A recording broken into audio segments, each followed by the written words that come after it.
Please like and subscribe. Half asleep and clutching the banister, little Trudy padded downstairs at 3 a.m. on Christmas morning, roused both by the raging winter storm outside and a soft jingling drifting down from the chimney. By the fireplace, bent over the tree and dusted with snowflakes, stood Santa himself, rummaging through his big bag of toys. Let's see. A sweater for sweet Susie, a bike for baby Boyd, but nothing for... He froze when he spotted the wide-eyed 8-year-old staring at him. Trudy, he said with a wink. Nothing for Trudy? Why, that can't be. I remember seeing your name right at the top of the nice list. Trudy blinked back tears. That's okay, Santa. It's a gift just to see you, to know you're real. Ho, ho, ho! Well, that's the nicest thing I've heard all year. No, this won't do at all. Not even on this wacky Christmas we're having. Worst storm of the century hits the same day half my reindeer test positive for Snowvid-19. I've had to call up a bunch of bench players just to stay on schedule. But maybe I do have a gift for you. Since you're awake, and since seeing me makes you so happy, how'd you like to help with the rest of tonight's Christmas deliveries? Wonder wrapped around Trudy's heart like paper over a present. An adventure, she said, stepping into her snow boots, is a great big blessing of a gift. Trudy's nose turned rosy red in the freeze, but her face went snow white when she saw Santa's sleigh. Santa led her to the reindeer who led his holiday herd, Rudolph, whose own red, round, glowing nose cut straight through the storm. Rudolph, with your nose so bright, Santa said, lifting Trudy onto Rudolph's back. Won't you guide my guide tonight? This is Trudy. She's helping with the rest of our route. Well, rasped Rudolph, I have no opposable thumbs and you've put her on my back, so I guess you have your answer. Ho, ho, ho! I know I ask a lot, and I know I've asked a lot of you tonight, but this I beg. Please try to remember the spirit of the day, Rudy. Giving, right? Rudolph did not look him in the eye, even though Santa had crouched down just to be at eye level with the jingle horse. Right, remember the spirit of the day. Hey, Santa, please try to remember the spirit of the day tomorrow when I give you my invoice. What did your mother say before we left? Takes more muscles to frown than it does to smile, doesn't it, Rudy? Smiled Santa. Yeah, I bet that stuck to your ribs, didn't it? 'Cause God forbid you get a workout in. And at that, Santa trudged to his seat, shaking his head all the way to his sleigh. That walk is the most exercise he's gotten since last Christmas. God, I hate a fat fuck, spat Rudolph as he ascended magically into the air. I like your nose, said Trudy, when she realized it was Rudolph's intention to make their sleigh ride a most tense and silent night. It's red, like Santa's suit. Yikes, said Rudolph. Imagine if you were blind and I told you I like your eyes. They're white, like your boss's tie. How would you feel? Well, I guess You'd feel indifferent, is how you'd feel, answered Rudolph. On account you wouldn't know what the fuck white is. On account of the condition, which makes everything in your life look black. That's this nose. You understand? Not really, said Trudy. What does indifferent mean? Rudolph sighed. Indifferent is like, when nothing makes no difference, you know? Like you could care less. Oh, said Trudy. Well, it seems like you care a lot. Rudolph laughed. Ho, ho, ho, ho. Looks can be deceiving. This nose taught me that. Taught me young. And I'll tell you this, I could care less. I could crash this goddamn sled right into the snow. I'd be indifferent. It don't make no difference to me. And Trudy said, do you think you could look up from your phone while you guide the sleigh? To which Rudolph responded, I gotta make a stop. And Trudy saw from the cracked screen of Rudolph's Android that he'd been messaging someone via Facebook Marketplace. Again! Barked Santa as the sleigh screeched to a halt in front of a foreboding apartment building in a known naughty neighborhood. Hey, try to remember the spirit of the day, Santa, Rudolph smirked. Why don't you give me 15 seconds to get $15? Rudy rushed up to the door with a toy train labeled Trudy and returned 15 minutes later with $10. And as Rudy rose back into the sky, whizzing like a saber jet, he grumbled, I say thank God for the snow. It covers up all the garbage. All the present pushers, gingerbread biters, cookie fiends, skunk pussies, holly hoarders. Trudy said nothing, but quietly wondered to herself, what is a holly hoarder? Rudolph, suddenly curious about his tiny passenger, grunted, so what are you, some kind of a tiny woman? I'm a child, said Trudy. I've had women. Plenty of them. Except I always end up finding out they're the same woman.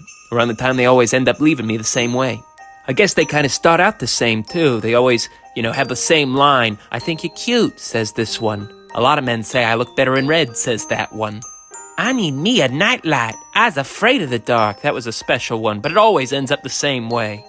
By their third night, trying to sleep next to a guy with a fat red floodlight glued to his nose, they wake up to a bedroom lit like a crime scene, and then I always see the same red, furious eyes staring back at me, and I always think, maybe I'm the crime. Maybe I ought to give this world justice by driving the sleigh straight into the snow. Give all my women the gift they've wanted since the day I was born, and my mother took one look at this big red beacon I call a beak. And Trudy said, You've brought up crashing the sleigh a few times now. Are you hoping I'll ask if that's really on your mind? Don't worry, little woman. If I punch my own ticket, I'll let you off the ride first. And Trudy said, No. I'm not asking if you're thinking of killing yourself. I know you are. I am. Everyone is, all the time. I'm asking you if you want me to ask you about it, because it seems like you maybe need to talk. Rudy said, You really think everyone thinks about killing themselves all the time?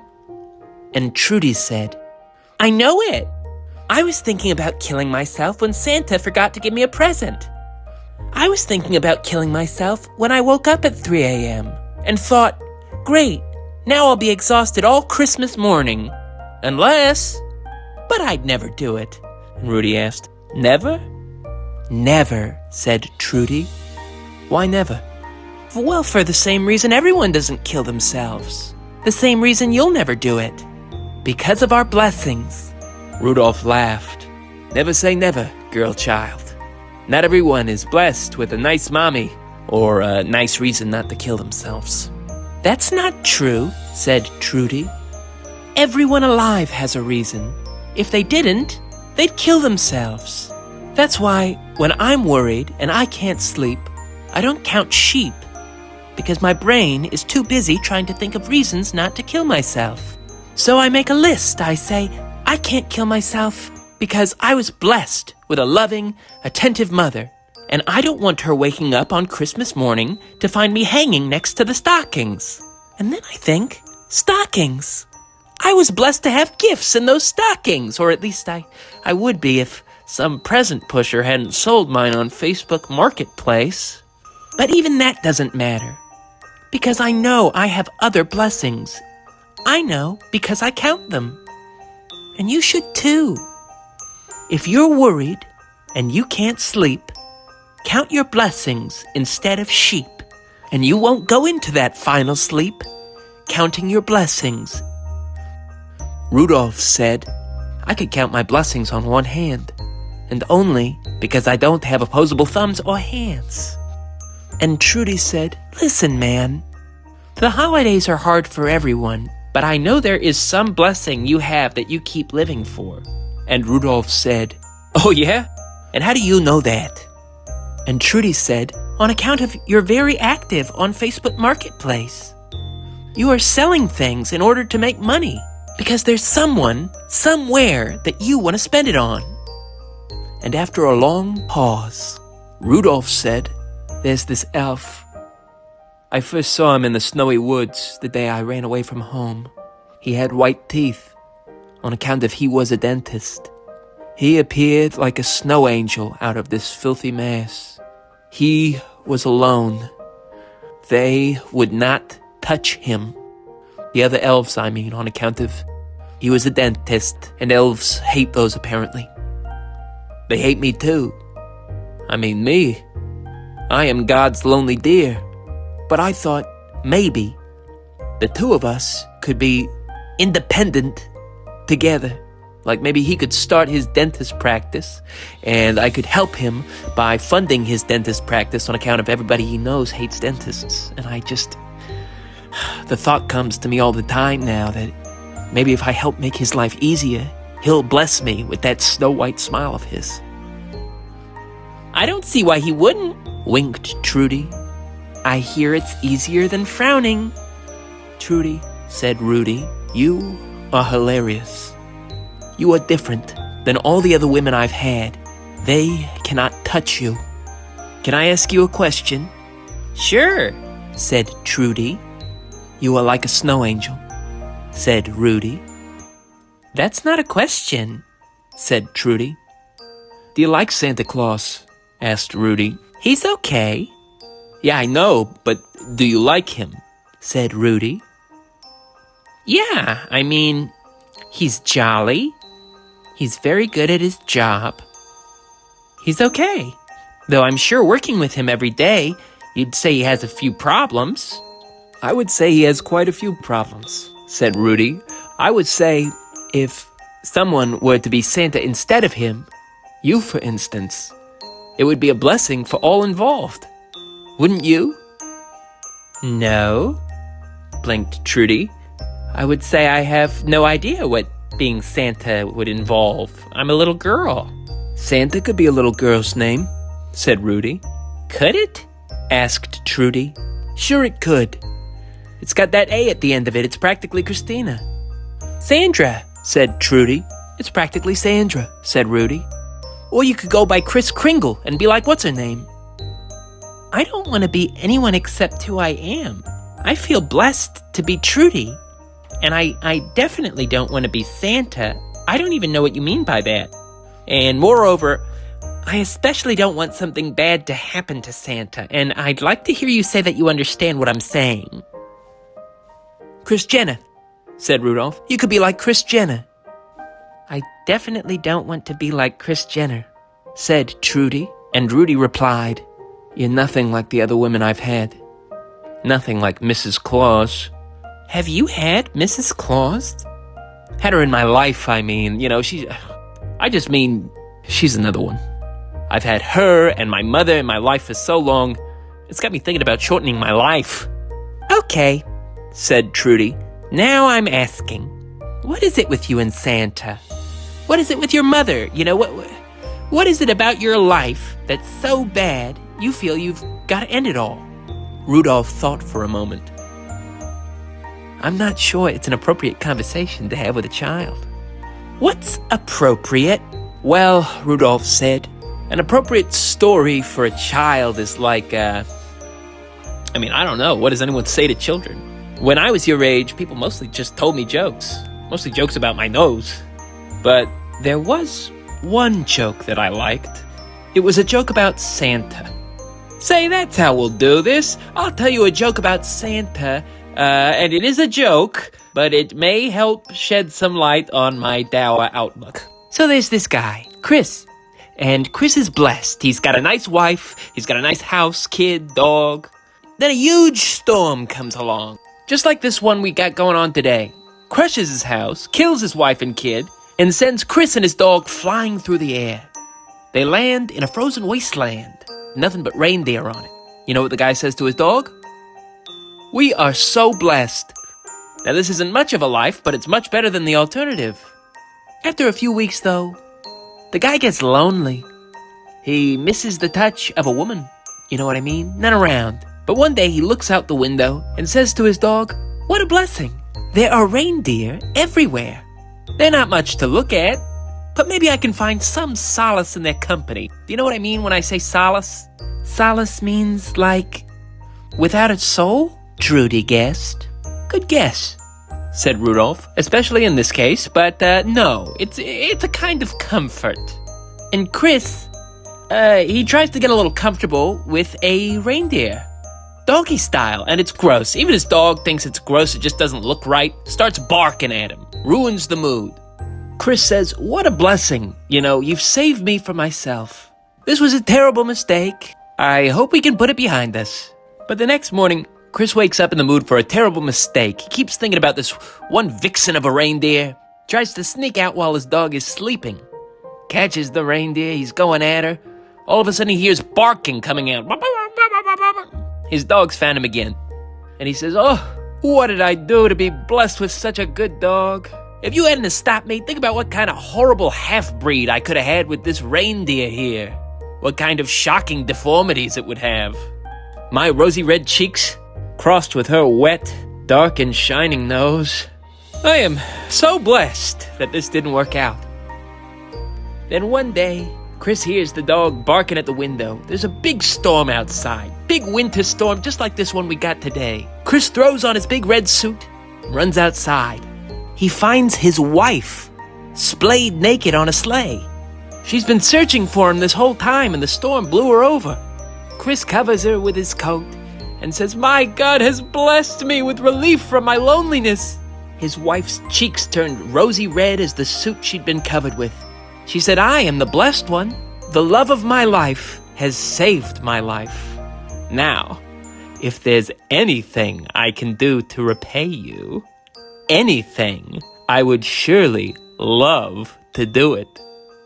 "There is something," smiles Chris. His wife repeats, "Anything, I would love to do it." And Chris says, "Can you watch my dog for 5 minutes?"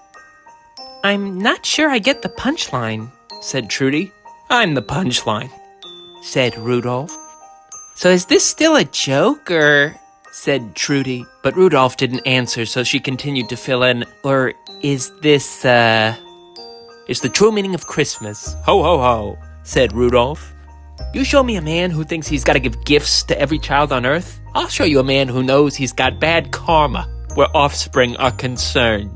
Trudy looked back at Santa in disgust and noticed for the first time the one lonely dog which pranced beside Prancer and Vixen. Vixen, who was the reindeer closest to Santa and who occasionally turned her head to blow him a kiss. So you see, not every family is so blessed as yours. Some are so screwy, so completely bereft of blessings, they can't think of one reason to keep from ending it all. "I can," said Trudy, "'cause when I go back to bed and I count my blessings, do you know what I'm gonna count as my number one reason not to kill myself?" "What?" said Rudy. "That I got to meet you. You're a blessing, Rudy. You see yourself as this big, bright blight on the world. But you know what I see? Someone who's helping save Christmas, someone who's helping save money for his elf friend, and someone who's helping stimulate the local economy via Facebook Marketplace transactions. Your story has a bright side. It's you. You're Rudolph the Red-Nosed Reindeer. The bright side is wherever you look." "Thank God for the snow," Rudolph sniffled as he returned to his route. "It covers up my tears." For the remainder of the evening, Rudy and Trudy made conversation which was appropriate for children. They delivered gifts to Paris and Peru and uncontacted tribes with no word for present, but not a single Jewish home. Actually, there was a single stop to a shtetl where Rudy popped over to buy something off Facebook Marketplace. And when their journey was finished, and Rudy returned Trudy to her front door, he presented her with his purchase, a toy train. Trudy gave the reindeer a big kiss on his big red nose and said, "And what are you gonna do tonight when you can't sleep?"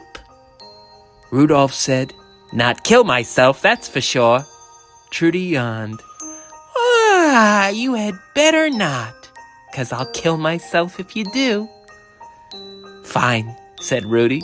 "You got a deal." "No," smiled Trudy.